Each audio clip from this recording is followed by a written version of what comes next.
신규 확진자는 371명으로 늘었습니다. 하루 만에 300명대로 내려갔습니다만 전국 곳곳에서는 크고 작은 집단 감염이 잇따르고 있어서요. 정부는 음식점과 제과점 정상 영업을 제한하는 등 방역 수준을 거리두기 3단계에 준하는 2.5단계로 격상을 했습니다. 오늘은 두 분과 관련 내용을 좀 짚어보도록 하겠습니다. 유병욱 순천향대 서울병원 가정의학과 교수, 손정혜 변호사와 함께하도록 하겠습니다. 어서 오십시오. 안녕하세요. 네, 300명대 15일째 세 자릿수를 기록했습니다. 줄어든 건 다행입니다만 어쨌든 이게 적은 숫자는 절대 아니니까요. 아직 정점이라고 보기도 힘든 상황인 것 같고 많은 전문가들이 그렇게 입을 모아서 얘기를 하고 있습니다. 이 추이와 추세에 대한 분석을 먼저 유병욱 교수께 드리고 본격적인 이야기 이어가도록 하겠습니다. 어떻게 좀 분석해 볼 수 있을까요? 우선 검사 건수는 어제 기준으로 하루 5만 건 정도니까 그제에 비해서는 거의 1,000건 이상 더 증가됐으니 많은 분들이 참여하시는 건 맞습니다. 네. 그런데 숫자가 400명대에서 300명으로 줄어들었다고 해서 안심할 수 없는 것은 코로나19의 특성을 봤을 때 약 80여%는 무증상 확진자로 누구에게나 감염시킬 수 있는 상태인데 본인은 인지를 못하고 있는 상태일 가능성이 높습니다. 네. 그리고 지금까지의 그 확진자의 분포를 봤을 때 이 8월 14일부터 17일, 18일, 19일까지 나왔던 확진자분들은 그 당시에 있었던 집회의 직접적인 영향이라기보다는 7월 말 8월 초에 휴가와 그리고 수해 또는 오랜 장마로 인한 밀집된 실내 생활로 인한 밀접 접촉으로 인한 발생자와 그리고 집회로 인한 직접 발생자의 숫자가 결합되면서 나왔다고 하면은 이제 그 휴가로 인한 여파의 가능성은 굉장히 낮고요. 그런 이 연휴, 임시 공휴일로 인한 연휴 그리고 여러 집회로 해서 밀집됐던 그런 영향이 전국적으로 확산돼서 나타나는 영향이기 때문에 그 숫자는 지금 300명이다, 400명이다는 건 사실은 큰 의미가 없고 최근에 한 학회에서 같이 공부를 해서 나왔던 수학자분의 연구에 따르면은 이 숫자가 지속되게 되면은 하루에 1,000명씩 확진자가 나오는 것도 이상하지 않다.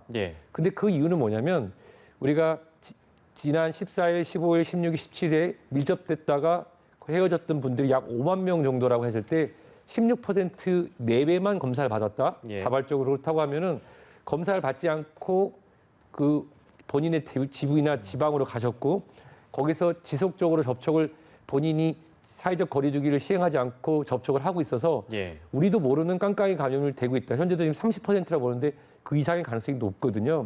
따라서 400명이다, 300명이다는 중요하지 않고 이 상태에서 언제든지 하루에 500명, 600명이 나와도 그렇게 이상하지 않은 누구나 감염시킬 수 있고 누구나 감염될 수 있는 그런 상태라고 말씀드리고 싶습니다. 네, 일촉즉발의 위기인 상황은 여전한 것 같습니다. 비록 70명 정도 좀 확진자 수가 낮아지긴 했습니다만 지금 이제 유 교수님 말씀은 안전하지 않다 어디든 이런 말씀이셨어요. 아까 제가 처음에 소개해드렸습니다만 방역 수준이 격상이 된 건 맞습니다. 근데 이제 2.5단계라고 이제 이른바 불리는 것인데요. 어떤 조치가 좀 추가가 됐는지 손정혜 변호사께서 좀 정리해 주시겠어요? 그러니까 사실상 2.5단계로 격상이 됐다라는 것은 일상생활에서 음식점, 특히 카페 일상생활에서 사용하시는 분들 중에서는 많이 영업 부분에 제한이 있을 수 있습니다. 커피숍 같은 경우는 지금도 커피숍 들어가면 커피를 마시기 위해서는 불가피하게 마스크를 벗어야 되지 않겠습니까? 커피숍을 열더라도 테이크아웃으로 이제 포장을 하는 것만 허용을 한다는 것이고요.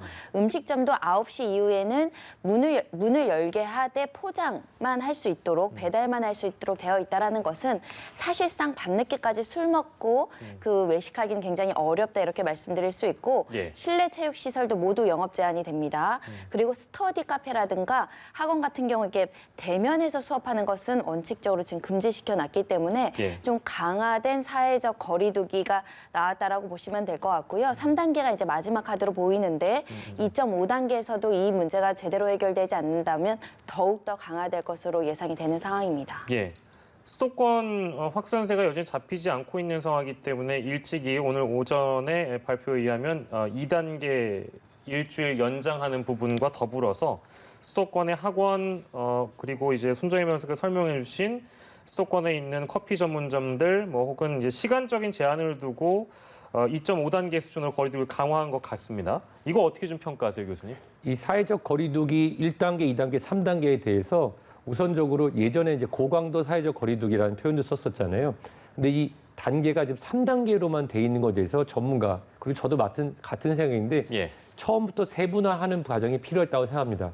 그 이유는 사회적 거리두기 3단계는 대한민국 정부가 지침을 하고 있는 마지막 단계이기 때문에 예. 이것이 선언이 되게 되면은 대외 신인도 즉 벌써 몇몇 나라는 대한민국 국적에서 국적 또는 대한민국에서 출발하는 비행기에 대한 어떤 제재 움직임, 예. 입국에 대한 좀 더 강화된 방역 이런 걸 준비하고 있고 이미 실시하고 있기 때문이고요. 네. 또 하나는 이 대외 신인도 있어서 K 방역으로 대표되는 이 대한민국의 방역이 잘 되고 있다는 이미지가 어떻게 보면 갑자기 3단계 마지막 단계를 선언하게 되면은 그런 대외 신인도에 대한 문제도 생길 수 있습니다. 또 하나는 이 경제별로 어떤 분들은 이제 소상공인에 대한 직접적인 타격 또는 국가적인 어떤 물류의 타격이 있을 가능성이 있기 때문에 예. 일단 이번에 1단계, 2단계, 3단계에 대한 부분이 이미 정한 규칙으로 진행이 되지만 좀 더 세분화해서 단계를 좀 나눠 놓는다고 하면은 우리가 지금 받아들이는 그 충격이 좀 덜할 거로 생각되고 예. 지금 보면 2.5단계라고 하는 것에 대해서 지금 방송이나 또는 기타 믿을 수 있는 언론을 통해서 충분히 이해를 하는 사람들도 실질적으로 생활에서 혼돈을 일으킬 가능성이 굉장히 큽니다. 그래서 이왕 이런 메시지가 나온다고 하면 예. 그 메시지에 대해서 정확하게 전달할 수 있도록 예. 팩트 체크 등의 그런 전달이 중요하고 또 이번에 만약에 가능하다고 하면 일주일 연장하면서 예. 이런 사회적 거리두기에 대한 지침을 좀 세분화하여서 마지막 단계로 바로 올라가기 전에 그 전에 많은 그 방역에 대한 그런 단계를 전문가분들과 상의해서 새로운 지침을 만들어낼 시점이라고 생각됩니다. 예, 알겠습니다. 이게 지금 당장 시행된다는 건 아니고요. 정확하게는 이제 30일부터 8일간 시행이 되는 것이고 아마 이 8일간 이렇게 강화돼서 거리두기를 해보면 이제 그 결과는 차후에 나올 것 같습니다. 효과의 측면에서 본다면 효과가 있을 것이라고 결론적으로 좀 보시는지 어떻습니까? 전 개인적인 생각임을 전제를 하고 말씀드리면 예. 의학적인 근거를 바탕으로 하면 정부에서 정한 사회적 거리두기 3단계를 시행을 했어야 되는 게 맞습니다. 일찍이 하는 게 맞고. 그 이유는 우리가 정한 규칙이 있지 않습니까? 평균 일주일 평균은 100명, 200명 이상. 더블링이라고 해서 환자 숫자가 2배가 이상 되는 것도 이미 경험을 했고요. 그리고 이미 사회적으로 일부 지방에서는 더 선제적으로 많이 강화하고 있고 교육부에서 나온 지침을 바탕으로 하다 보면 교육부의 지침은 이미 3단계입니다. 원격적으로 돌아갔고 지금 뭐 스포츠 경기나 기타 이런 것만 아직 돌아가지 않았을 뿐이지 네네. 3단계를 선언을 했거든요. 그렇다고 하면 지금 현재 사회적 경제적 파장과 대외 신인도 때문에 마지막 카드를 지금 집 잡고 있는데 예. 물론 저도 충분히 이해가 됩니다만은 전문가들의 그런 이야기들이 나오는 이유는 이미 3단계로 격상을 했을 때의 그 효과는 일주일에서 2주 후에 나타나는데 예. 오늘 이런 이야기가 나오고 주말이 지나고 월요일부터 2.5단계가 정비돼서 진행을 했을 때 예. 그 효과가 8일 안에 나타날 가능성은 조금 희박하다고 봅니다. 알겠습니다. 평가를 저희가 좀 들어봤고요. 저희가 마스크 착용은 의무화 조치가 된 지 좀 됐습니다. 근데 의무화 한다고 다들 생각하시죠. 근데 대중교통 내에서는 여전히 마스크 쓰지 않는 분들도 있는 모양입니다. 근데 그게 어떤 시민들 간의 갈등 사안으로 불거져서 심지어 행패까지 부리는 사례들이 여러 있다. 이제 저는 전달해 드렸는데 사건으로 번졌습니다. 승객을 무차별 폭행하는 일까지 벌어졌다고 하는데요. 저희가 영상을 좀 준비해 봤습니다. 함께 보시죠. 야, 얘 무슨 상관이야? 이거 그냥 가자. 너 왜 그래? 어? 빨리 가야 돼. 나. 빨리. 나. 아요. 나와. 나.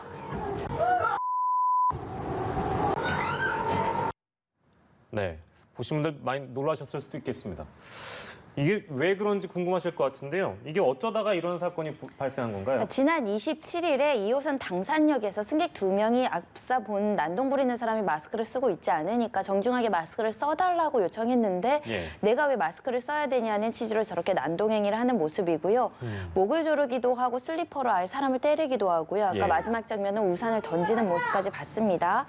이런 난동행위가 수분간 지속이 됐다라고 하고 굉장히 공포스러운 분위기가 조성됐다라고 하는데 이 마스크를 쓰지 않았다고 항의하는 시민들에게 저렇게 2명에게 무차별적으로 폭행을 하는 것은 엄중한 범죄라고 인식이 되고 경찰에서도 구속영장을 신청한다라고 하는 것이고요. 예. 영장실질심사도 참석을 했었는데 기자분들이 질문했습니다. 마스크 쓰는 거 모르셨니? 했더니 들어가실 때는 모르셨다. 이렇게 답하기도 해서 예. 요즘에 대중교통 마스크 없이는 못 하거든요. 네네네. 좀 안타까운 사건이 계속 발생하고 있는 상황입니다. 네, 모르는 건 죄가 아닐 텐데 근데 그럼에도 불구하고 저렇게 폭행까지 벌였다는 건 분명히 죄가 되지 않겠습니까? 그래서 지금 심사를 받고 있는 중인 걸로 알고 있고 결과는 오늘 늦게 나올 거라고 알고 있습니다. 그거 전망해 본다면 어떻습니까? 일단 업무방해가 구성될 수 있을 것 같고요. 피해자도 2명이고 폭행의 행위가 우산이라든가 슬리퍼 같은 것을 던지는 행위는 결코 가볍다고 보기 어렵고 또한 이런 마스크는 지금 단순한 마스크 문제가 아니라 방역 업무와 관련해서 필수적인 필수제로 인식하는 마당이기 때문에 대중교통을 타시는 다른 시민들의 안전을 우려해서라도 불가피하게 굉장히 엄중하게 구속영장 발부를 인정하실 수 있지 않을까 하는데 예. 또 이야기 중엔 내가 약을 굉장히 오래 먹었다 이런 주장도 하시고 있어서 실제 영장이 발부될지는 개인의 어떤 사정도 고려되지 않을까 합니다. 그 약이라는 거는 저희가 그 유추하기는 좀 어려울 것 같은데 개인적으로 좀 병원을 오래 다녔다라고 아. 주장만 하시고 있어서 영장 네. 실질 심사에서 어떤 주장을 했는지 알려지지 않았지만 예. 혹여라도 심신미약 주장 이런 것들이 나올 가능성은 있어 보여서 결과를 예측하기는 어렵지만 결과를 떠나서 저렇게 모든 사람이 마스크를 쓰는데 본인만 마스크를 쓰지 않는다면 예. 항의받았을 때 먼저 수긍하고 사과하는 태도가 지금은 필요하지 않을까 합니다. 예. 보는 저도 참 뭐랄까 놀라기도 하고 상황이라는 게 좀 답답해 보이긴 하는데 유 교수께서는 이런 장면 보시면 글쎄요 어떻게 좀 보셨습니까? 사실 여러 가지 정신건강의학적인 측면을 봤을 때 반사회적 인격장애에 대한 얘기는 이미 많이 얘기가 나와 있었습니다. 예. 반사회적 인격장애로 여러 가지 정의가 있을 텐데요. 우선 본인이 그런 어떤 우리가 사이코패스가 아니라 소시오패스, 본인의 양심의 가책을 느끼지 못하면서 그러면서 본인이 여러 가지 그런 양심을 버린 상태지만 동정을 받고 싶어하고 그리고 일상화된 거짓말 등을 통해서 본인의 자기 합리화를 하는 등의 그런 행동들은 이 일반적인 상황에서는 피해자가 적지 않겠지만 지금 코로나19 관련으로 모두가 힘을 모아서 방역하는 상태에서는 네. 이거는 개인적인 문제가 아니라 사회적인 문제가 될 수 있기 때문에 네. 이거는 법에서 허용하는 한도 내에서 또 엄격하게 다뤄야 될 문제라고 생각됩니다. 실제 몰랐다고 하시니까요. 마스크를 써야 되는지 몰랐다라고 항변하시니까 항변하는 거는 저희가 탓할 수 없으니까 이제 유 교수께서 마스크는 필수적으로 써야 되는 거 다 아실 겁니다. 근데 저희가 다시 한번 강조하는 측면에서 턱으로 걸치면 안 되고 코까지 눌렀어야 되고 마스크 착용법에 대해서 다시 한번 좀 강조해 주세요. 예, 마스크라고 하는 것은 실제로 우리가 호흡기를 가리기 위해서 사용하는 것입니다. 코로나19의 감염의 경로는 주로 호흡기인 코와 입을 통해서 작은 비말이 이 상부 호흡기 점막 또는 호로 들어가거나 또는 눈의 점막 등을 통해서 들어가는 것으로 이미 알려져 있습니다. 네. 이 코를 가려주는 것, 입을 가리는 것은 마스크를 쓰는 게 가장 중요한데요.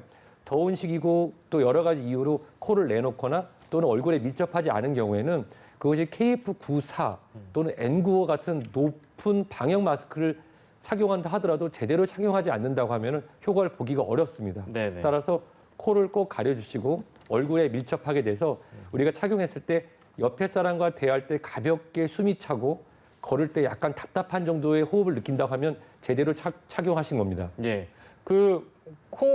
코만 빼놓고 쓰시는 분들이 더 많이 계셔서 코도 반드시 이제 우리가 막아 주셔야 된다. 다시 한번 강조해 드렸고 마스크 얘기 나왔으니까 이것만 짧게 저희가 짚겠습니다. 턱스크 할 경우에 세균을 배양하는 수준으로 위험할 수 있어서 최대한 자제하라.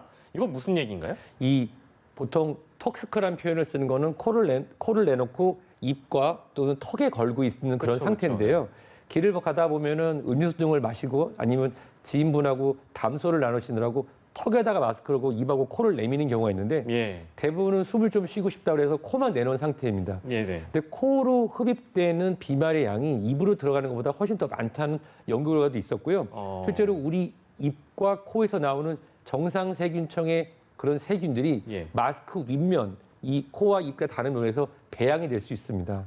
그리고 우리가 습관적으로 마스크를 만지잖아요. 예. 그러면 손에 있는 세균이나 바이러스들이 이 마스크 표면에 있다가 예. 바로 이 코 밑에서 흡입되거나 접촉을 통해서 직접 또는 간접 감염되는 사례가 있었고 예. 그렇기 때문에 이 턱스크 또는 입만 가리는 그런 행위들은 예. 오히려 우리가 손에 묻어있는 바이러스나 세균들이 마스크 앞표면에 묻고 그걸 우리가 또 다른 경로로 흡입할 수 있다고 그렇게 이해하시면 될 것 같습니다. 예, 그러니까 혹시나 이런 부분들에 대해서 몰랐다고 뭐 부끄러운 건 아니니까요. 저희가 이제 마스크에 대한 부분을 강조하면서 턱스크는 어떤 측면에서 해로울 수 있는지 혹은 또 마스크를 쓸 때 우리가 왜 코까지 막아서 마스크를 써야 하는지를 이 시간을 통해서 다시 한번 좀 거듭 강조해 드렸고 뭐 화면을 다시 보여드리진 않을 텐데 이제 이런 사건 사고들이 발생한다는 측면에서 굉장히 좀 유감이긴 합니다. 그러니까 대중교통을 타시거나 타인에게 피해를 주지 않기 위해서 많은 분들이 좀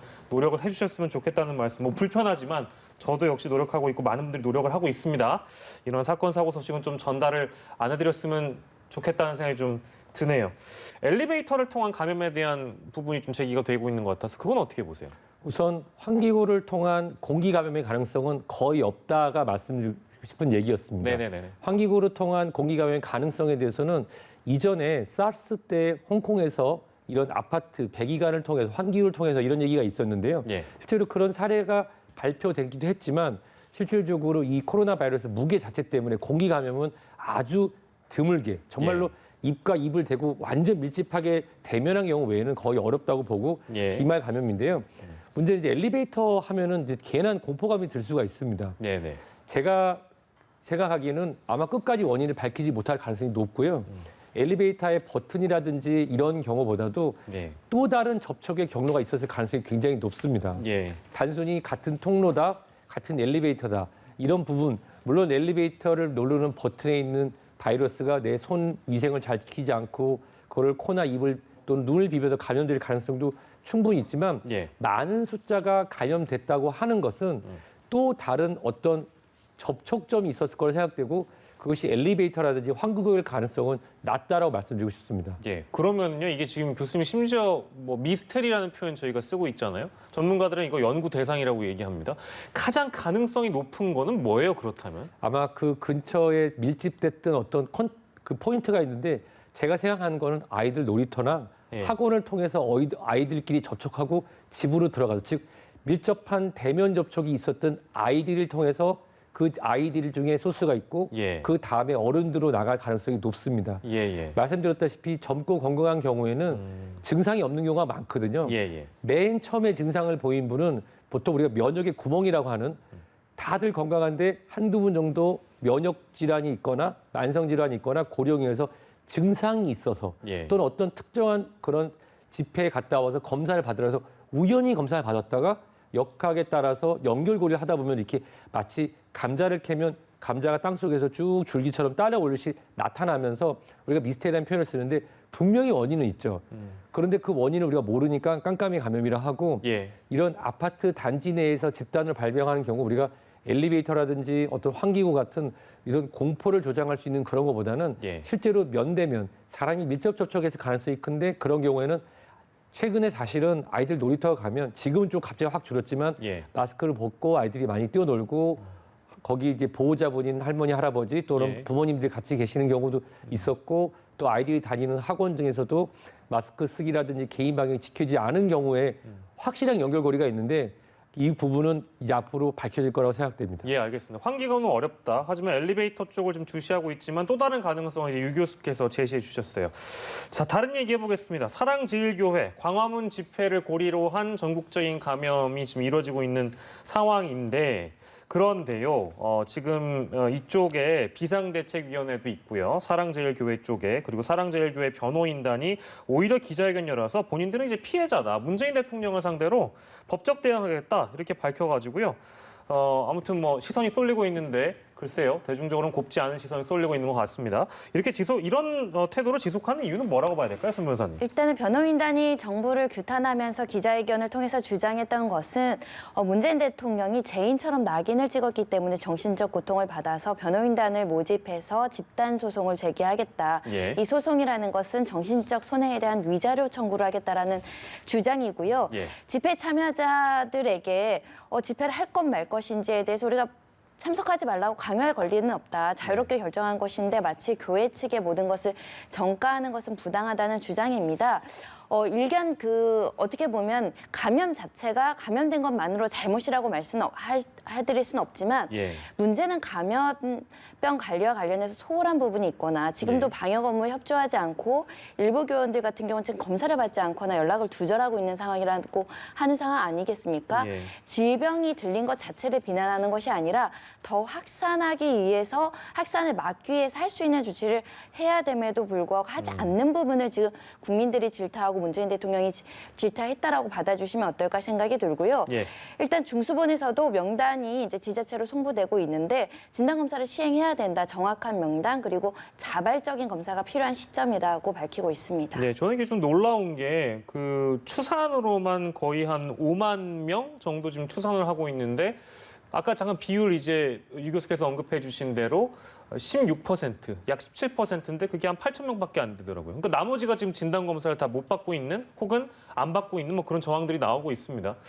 이런 상황이라면 글쎄요, 이제 관련된 확진자 수가 나중에라도 더 많이 폭발적으로 증가할 수 있는 가능성은 충분히 있는 거겠네요. 그것이 아까 정의용 본부장님이 발표하신 내용과 관련이 있는데요. 예. 우리가 이태원 유흥 주점 클럽발로 발생했을 때 굉장히 많이 놀라셨잖아요. 그런데 그 관련된 실제 숫자는 274명, 280명 내외로 N차 감염, 7차, 8차 감염으로 마감이 됐다고 우리가 봤습니다. 네. 그 이유는 정말 자발적으로 또는 우리가 무기명, 이름을 밝히지 않고 검사할 수 있는 방법까지 해서 예, 거기에 예. 약간 법적인 그 인근의 통신사의 데이터를 통해서 안내를 통해서도 진행이 됐던 부분이 맞는데요. 예. 그 부분이 사실 이렇게 생각해 보면 우리가 14일, 15일, 16일, 17일 꼭 특정 종교 집회뿐만 아니라 이런 임시 공휴를 통한 다른 모일 수 있는 그런 기회들도 많았는데 우리가 일반적인 코로나19의 잠복기는 지나간 거죠. 예.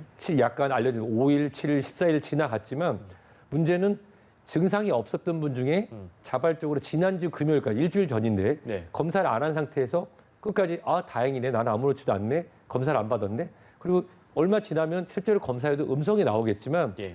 그분들이 검사라고 하는 과정을 통해서 인지하고 개인의 활동을 자제하지 않았던 그 일주일, 2주간 접촉했던 사람들이 또 다른 씨앗이 돼가지고 퍼지고 있다고 가정을 하면 예. 다음 주에 800명에서 2,000명, 저는 이제 1,000여 명까지만 계산한 걸 했는데 아까 정에 보면 2,000명 얘기 나온 게 예. 실질적으로 어떤 특정한 단체를 얘기하는 것이 아니라 예. 본인이 어떤 위험성에 노출됐다고 하면 예. 자발적으로 검사를 해서 아니라는 것을 확인하고 확인받은 시점이지만 밀접하게 접촉하셨던 분은 2주간의 자가 격리를 통해서 예. 또 그 이후에 2주 후에 검사까지 받아서 완전히 본인이 또 다른 N차 감염의 시작이 아니라는 것이 확인이 돼야 되는데 솔직히 말씀드리면 이미 그 시점은 지났습니다. 아. 지났기 때문에 정점이 오지 않았다고 전문가들이 얘기를 하는 거고요. 예. 예. 약 20% 내외만 검사 받았으면 80% 중에 몇 분이 확률적으로 무증상 확진자였고 예. 검사를 전혀 받지 않았고 본인이 인지하지 않은 상태에서 일반적인 생활을 했다고 하면 그랬으면 그것이 확산될 수 있는 가능성이 높기 때문에 예. 그렇기 때문에 이 사회적 거리를 2단계를 일주일 더 연기하면서 그 추이를 보게 되는 것이죠. 원래대로 하면은 이제 2주로 끝나서 확산세가 멈추는 걸 측정할 수 있는데 측정을 못했기 때문에 오늘 오전에 8일간 더 연장하게 된 게 바로 검사를 하지 않았던 분들이 계셨고 일단 저분들은 검사를 해도 음성이 나올 가능성이 큽니다. 이미 날짜가 지났기 때문에. 예. 예. 그래서 아.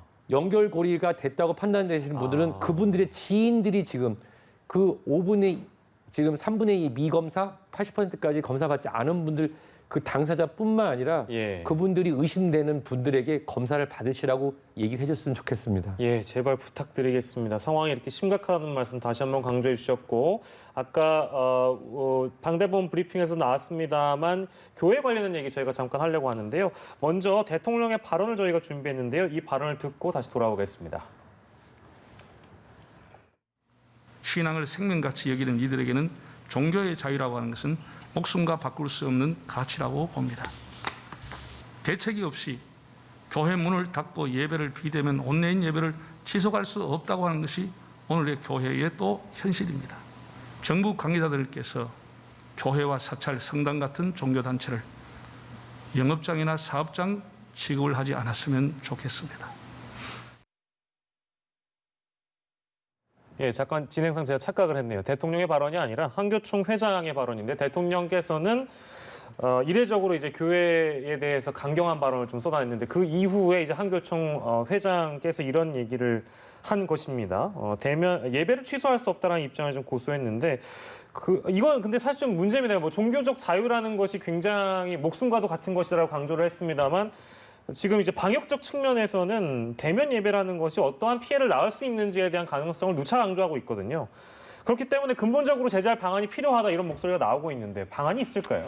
근데 오늘 그 학원 수업도 대면 수업을 금지했습니다. 그러면 네네. 아이들과 학부모의 학습권도 지금 제한되는 상황이에요. 국민 누구나 불편하고 힘듭니다. 공부가 목숨인 학생들도 이제는 학원을 가기 굉장히 어려운 실정이고 온라인 강의로 전환해야 되는 것이고요. 신앙과 어떤 교회 예배라는 종교의 자유는 충분히 지켜져야 되지만 지금 이게 영영 그렇게 되는 게 아니라 한시적인 조치거든요.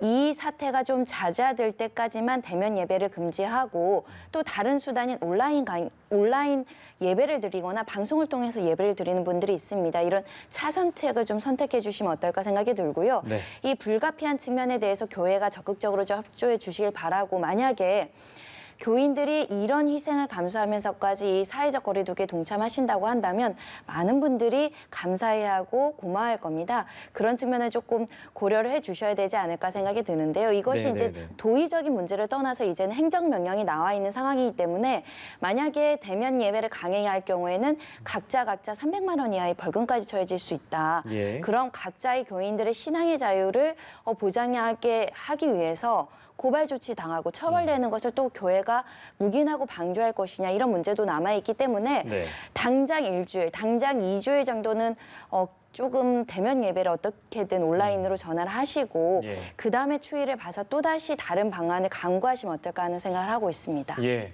그렇습니다. 대면 예배에 관련된 얘기 저희가 좀 나눠봤고 그리고 이게 마지막 주제가 될 텐데요. 의사들의 집단 휴진 상황이 좀 이어지고 있습니다. 그런데 안타깝게도 부산에서 이런 일이 있었네요. 약물을 40대 남성이 마셨는데 응급처치를 받지 못해서 결국에는 3시간을 배회하다가 울산까지 가서 결국은 치료를 받았음에도 늦었던 것 같습니다. 결국 숨지는 일이 발생했는데요. 유 교수께서는 이 사태를 좀 어떻게 보고 계신지요? 우선 저한테 제한된 정보만 있어서 네네네. 알기는 어려운데 제가 알고 있는 정보는 음주의 단속 그리고 경찰의 임의 동행 중에 잠시 집에 들어가서 제초제로 의심되는 그 독극물 또는 그것을 음독을 한 상태였다고 알고 있습니다. 예. 일반적으로 그라목선으로 알려져 있는 제초제 등은 아주 미량만 우리가 복용을 하게 돼도 섭취를 하게 돼도 실제로 치명적입니다. 네. 이게 치료가 거의 안 되는 그런 제초제일 가능성도 있는데 확인되지는 않았습니다만 예. 그런 경우에 보통은 치료를 위해서는 응급으로 투석이 필요하고 예. 응급투석을 위해서는 이 목이나 아니면 기타 큰 혈관에 관을 꽂아서 응급투석을 할 수 있는 그런 기술적인 부분이 필요합니다. 예. 그런데 그런 기술적인 부분은 야간이거나 이렇게 진행되기 어렵고 종합병원급의 24시간 투석이 진행되는 부분인데 그 부분은 일반적이어도 굉장히 환자분들이 접근하기 어려운 부분이 많습니다. 네. 그리고 우선 가장 중요한 거는 소중한 생명이 지금 이제 돌아가시는 것 부분에서 너무너무 안타까운데요. 이 부분의 팩트가 정말 필요할 것 같습니다. 일반적인 응급실에서 처치가 가능한 것이었는지 아니면 이것이 중증 환자 치료를 위한 우리가 예전에 아주대학교로 대표되는 이제 중증 의료 시설이 있는데 예. 그런 시설들이 아주 많지는 않기 때문에 예. 그런 투석 치료가 필요하거나 새로운 혈관 치료를 확보하기 위한 치료 그리고 환자분의 그런 중증도 또는 음주 등으로 인한 협조 상태들을 고려했을 때 예. 그 시간이 늦었다 또는 늦지 않았다를 여기서 지금 판단하기는 어려울 것 같고요. 예. 다만 안타까운 것은 만약에 중증 환자를 치료를 위한 시설, 특히 응급의학 또는 응급의학과 같이 있는 투석실들이 조금 더 원활하게 됐다고 하면 환자분들에 대한 치료의 시도까지는 가능했을 거라고 생각되지만 이 치명률이 굉장히 높은 제초제인 경우에는 치료를 잘 진행했다 하더라도 굉장히 환자분들을 모시기 어려운 점이 많고 또 이 환자분에 대한 정보가 없는데 기저질환이 어땠는지를 팩트 체크가 있어야 예. 시청자 여러분들이나 국민 여러분께서 이것이 일종의 발생하는 일이 의사의 파업과 관련되는지에 대한 그런 어떤 3단 논법으로 일반화하게 하기에는 좀 어렵지 않을까 그렇게 판단하고 있습니다. 네, 알겠습니다. 유 교수님 고견 들어봤고요. 마지막 질문을 손정희 변호사께 드릴 텐데요. 지금 정부는 의사들에 대해서 업무에 복귀하라, 업무 개시 이 명령을 전국에 내렸습니다. 하루 만에 다시 이제 강경 모드로 돌아선 셈인데 상황이라는 게 참 쉽지 않게 돌아가고 있는데요. 그리고 원래 이 고발 조치를 하려고 했다가 어제 잠시 유보를 했는데 결국에는 고발을 한 거죠? 10명에 대해서 이제 고발을 했다라고 알려지고 있습니다. 애초에 네네. 당국에서도 강력하게 대처하겠다고 했지만 다시 입장을 선회해서 중재안처럼 어떤 안이 나왔냐면 그럼 지금 당장 추진하지 않고 코로나19 사태가 조금 더 종결이 되거나 조용해지면 그때 다시 이야기를 하자라고 중재안을 냈지만 어찌됐든 이것은 받아들여지지 않았고요. 다시 이제 강경 대응책이 나오다 보니까 정부로서도 다시 원점으로 돌아가서 정부도 강력 대처하겠다라는 입장이기 때문에 지금 업무 개시 명령에 대해서 위반하는 사례들이 더 나올 가능성이 있고요. 만약에 극적으로 타협점이 찾아지지 않는다고 한다면 고발되는 인원은 더 늘 수도 있는 상황이고 고발되게 된다고 한다면 형사처벌이나 그 면허 취소, 뭐 영업 정지 이런 부분들이 따를 수 있기 때문에 일반 국민 또 이제 환자로서 병원을 찾아가야 되는 입장에서는 어찌됐든 극적으로 어찌됐든 하루빨리 타결책을 찾아야 되는 시점이 아닐까 생각이 들고요.